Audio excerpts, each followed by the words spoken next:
soft hands, the burning cigarette, and the pale, smiling, handsome, dull-eyed face.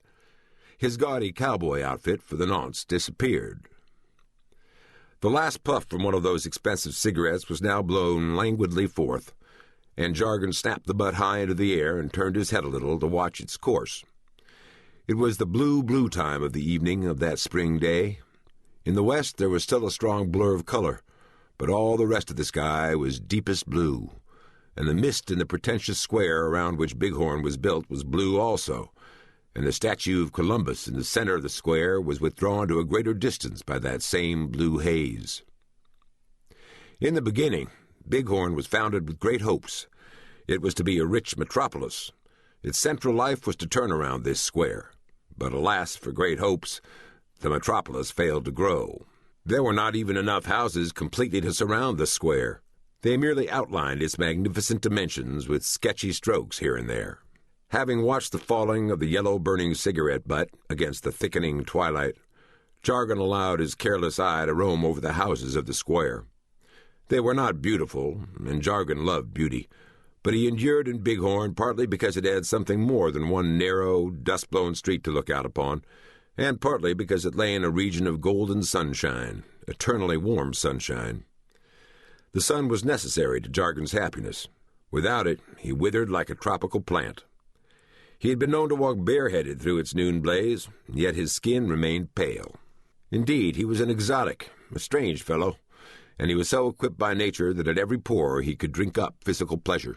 Just as he enjoyed the white-hot noonday, so also he found enjoyment in the magic closing of the day, and the falling of evening like a fog, so that voices up and down the street sounded small and far away, and there was no rhyme or reason to anything but sleep in this gracious world.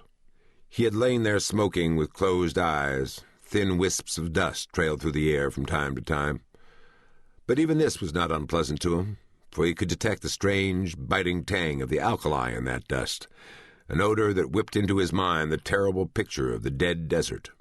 Jargan had crossed such a desert on a dying horse, his own life fainting in a wounded body, and far away the pursuers dancing in small black dots on the horizon mirage.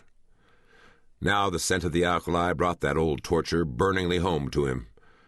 But on the other hand, he had only to turn his head a little in order to hear the cool clinking of the glassware in the bar where men were drinking, and from which again other odors stirred, of a newly wetted floor and of many drinks in the making. To him, then, the square was not altogether ugly, so he stared at it after his cigarette had fallen into the dust beside the hotel veranda. Yonder 2 children were playing ball and running with a mad abandon that made a faint sweat start on the brow of Jargan.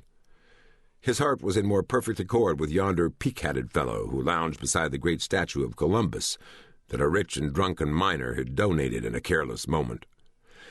The man was standing, but his slouching attitude indicated that he was upon his feet with the minimum of effort. He was making a cigarette that he placed between his lips. Then he produced a match.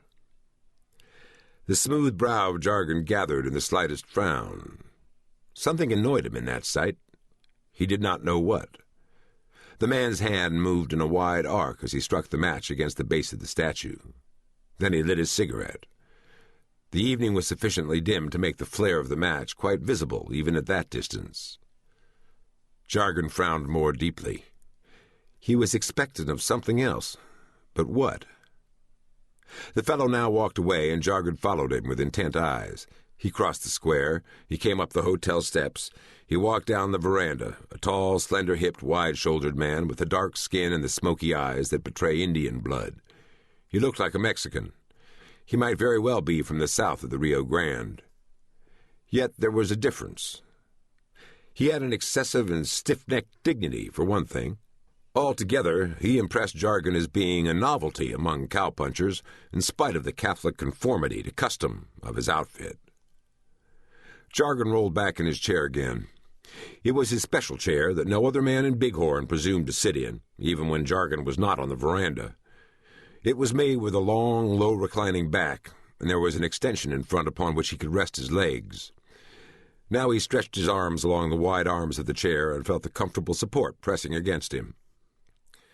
Closing his eyes, he wondered if he would be fool enough to answer the impulse that bade him to go to the center of the square and stand beside